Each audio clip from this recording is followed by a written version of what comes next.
So in came 4 cops. Reportedly, when the kid walked into the room, one leaned back in his chair and quipped, "Yup, that's who I thought it was." What's that supposed to mean? Could it be the skinny 14-year-old in a NASA t-shirt, or was it his glasses? Was it his skin color or his name, Ahmed Mohamed? The 9th grader with the talent for tinkering, who makes his own radios and once built a Bluetooth speaker for his friend, was questioned. He said, "It's a clock."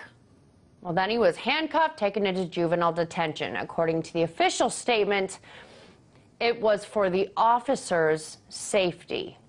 Well, joke's on them, because the story has blown up all over the place, too. It's Twitter's highest trending hashtag. It's gone worldwide. President Obama thinks the clock is cool enough. He issued on his own social media page an invitation to the White House. Also, Mark Zuckerberg of Facebook chimed in with a competing invitation, and no doubt NASA will also, giving him a shout out. Because soon enough he was wearing, of course, their teacher. There's Mark Zuckerberg asking him to come to Facebook and to keep creating. Now get this, everybody. The principal wrote a letter to parents about this. He said, "I recommend using this opportunity to talk with your child about the student code of conduct, and specifically not bringing items to school that are prohibited. Also, this is a good time to remind your child how important it is to immediately report any suspicious items and/or suspicious behavior."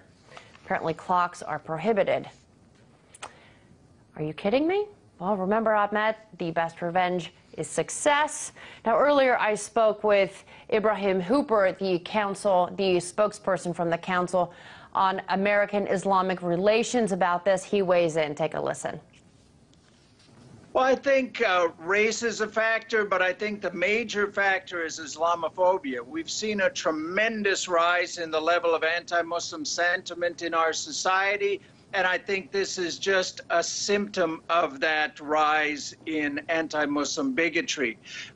We see it nationwide, whether it's vandalism at mosques, whether it's harassment of Muslim women on the street, whether it's a Sikh man being beaten in Chicago and called Bin Laden.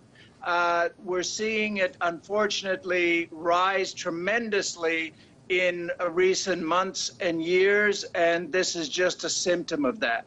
Well, let's talk about the police reaction, taking this small 14-year-old boy who loves to tinker with things and invent things, cuffing him, questioning him, taking him out of the school.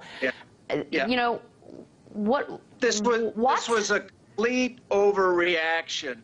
A complete overreaction to what would be an ordinary science project for anybody who wasn't named Ahmed Mohamed and with dark skin. They handcuffed him in front of his classmates, took him out, what they call a perp walk, in front of everybody, interrogated him without attorney, without parents, and just treated him horribly for the crime of being a smart kid who likes to tinker with things. And then, of course, the police claim that they cuffed him for their own safety, which is very interesting. A little bespeckled child in a NASA t-shirt. I wonder how a skinny 14-year-old kid is going to be any threat to them.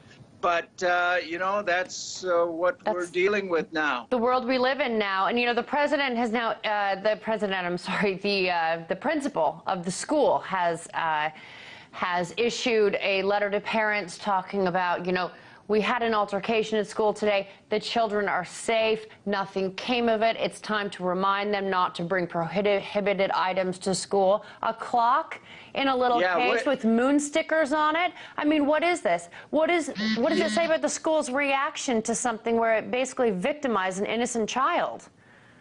Yeah, I mean, the clock was only threatening in the hands of a young Muslim. I think that's the problem, and we need to deal with that issue. Interestingly, President Obama has tweeted an invitation to the boy to come to the White House with his clock.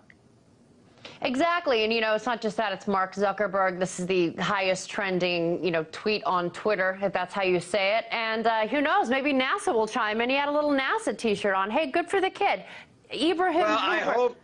Keep going. I hope ultimately he gets a scholarship to MIT. You know what? Success is the best revenge, and this could end up very good for him. Ibrahim Hooper, spokesman for the Council on American Islamic Relations, thank you very much.